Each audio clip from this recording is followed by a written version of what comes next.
Good morning. Last video में हमने पढ़ा था जीवों में जनन किस प्रकार का पाया जाता है और ये कितने प्रकार के होते हैं।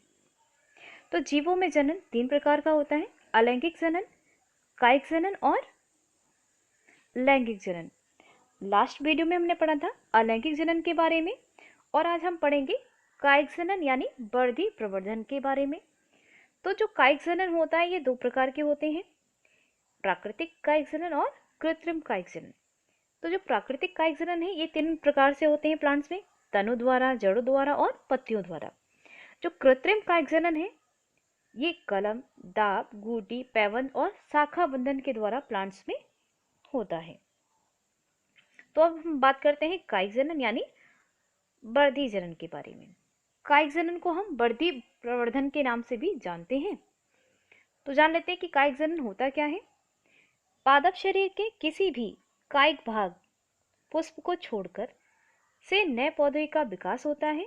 ऐसे बहुत से पौधे हैं जिनके जड़, तना, पत्तियों के द्वारा नए पौधे का निर्माण होता है और ये 2 प्रकार के होते हैं, प्राकृतिक कायिक प्रवर्धन और कृत्रिम कायिक प्रवर्धन। ठीक।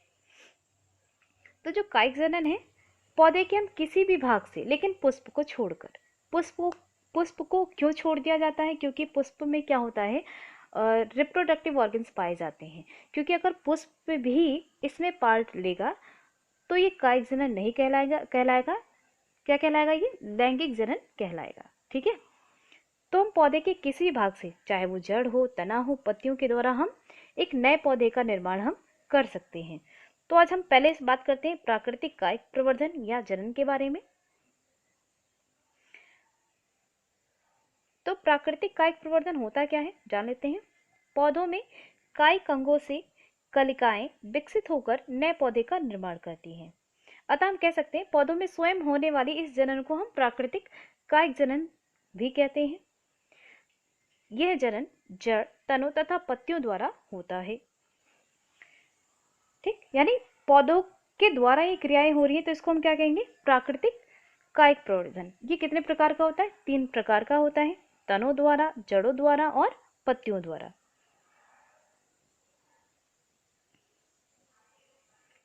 तो हम पहले बात करते हैं तनों द्वारा कायिक जनन। जिन तनों में भोजन का संग्रह होता है तथा उनमें पर्व संधियों पर अपस्थानिक कलिकाएं उपस्थित होती हैं, इन्हीं पर्व संधियों से नए पौधों का निर्माण होता है।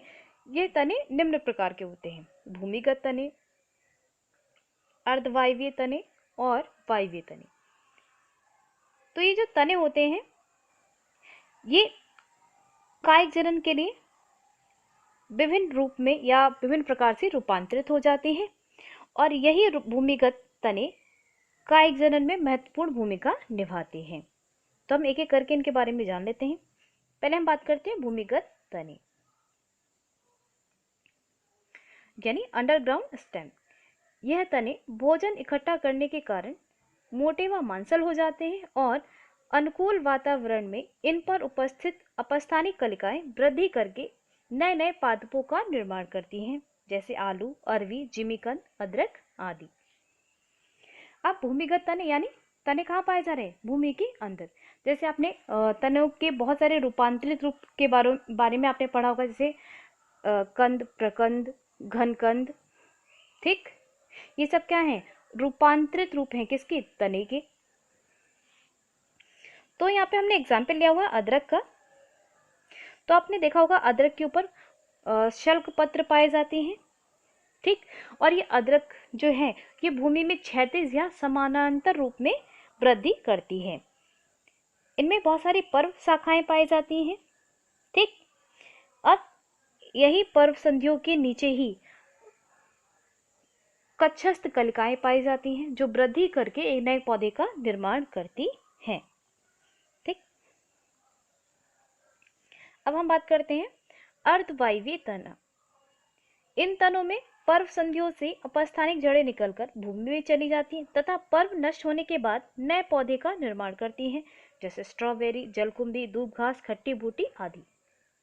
ठीक, तो जैसे नाम से पता चल रहा अर्धवायवीय तना, आधा तना कहाँ है? भूमि के अंदर, और आधा तना भाग कहाँ है? भूमि के बाहर या जल के बाहर भी। जैसे हमने एग्जाम्पल में लिया हुआ है, जलकुंभी है, दूब घास, स्ट्रॉबेरी और खट्टी बूटी। ठीक। जो अर्धवायवीय तने होते हैं ये कैसे होते हैं? दुर्बल होते हैं और इनके तने जो है भूमि पर रेंग कर वृद्धि करते हैं, जैसे आपने दूब घास देखा होगा। अब हम बात करते हैं वायवीय तने यानी एरियल स्टेम। तो वायवीय तने जो हैं इन तनों में रूपांतरित पत्र प्रकलिकाएं होती हैं जो भोजन को संग्रहित करती हैं। अनुकूल परिस्थितियों में ये मात्र पादप से यानी मदर प्लांट से अलग होकर नए पौधे का निर्माण करती है, जैसे खट्टी बूटी, लहसुन, अनानास आदि। ठीक। वायवीय तने का मतलब होता है यानी जो उसका पूरा तना क्या है, बाहर की ओर निकला होता है। ठीक। और ये इसमें क्या होता है, भोजन इकट्ठा रहता है यानी संग्रहित रहता है और अनुकूल परिस्थितियों में आकर क्या करते हैं, ये अपने मदर प्लांट से अलग होकर एक नए पौधे का निर्माण करती हैं। अब हम पढ़ेंगे, बात करेंगे जड़ों द्वारा कायिक जनन। जिन जड़ों में भोजन संचित होता है तथा जिन पर अपस्थानिक कलिकाएं उपस्थित होती हैं और अनुकूल परिस्थितियों में ये अपस्थानिक कलिकाएं पौधे का निर्माण करती हैं, जैसे शकरकंद, सतावर, पुदीना आदि। ठीक। तो यहाँ पर आप देख सकते हैं शकरकंद का डायग्राम हमने यहाँ पे लिया हुआ है। ठीक। तो जो शकरकंद है इसके ऊपर क्या होती है, अपस्थानिक कलिकाएं वृद्धि कर कर एक नए पौधे का निर्माण करती हैं। यह जब अपनी सुप्तावस्था में होती हैं तो क्या करती है, भोजन को इकट्ठा करके रखती हैं। ठीक। जब अनुकूल परिस्थितियां आती हैं तो क्या होता है, इनमें अंकुरण स्टार्ट हो जाता है यानी कि कलिकाएं विकसित होकर एक नए पौधे का निर्माण करना शुरू कर देती हैं। तो ये हो गया कायिक जनन किसके द्वारा, जड़ों द्वारा। अब हम बात करते हैं पत्तियों द्वारा कायिक जनन। कुछ पौधों में पत्तियां भोजन का संग्रहण करती हैं जिससे उन पर नई कलिकाएं बनकर नए पौधों को जन्म देती हैं, जैसे ब्राइफिलम, बिगोनिया आदि। ठीक। ये आप स्ट्रक्चर देख सकते हैं लीफ का, पत्ती का। ये हमने लिया है ब्राइफिलम का।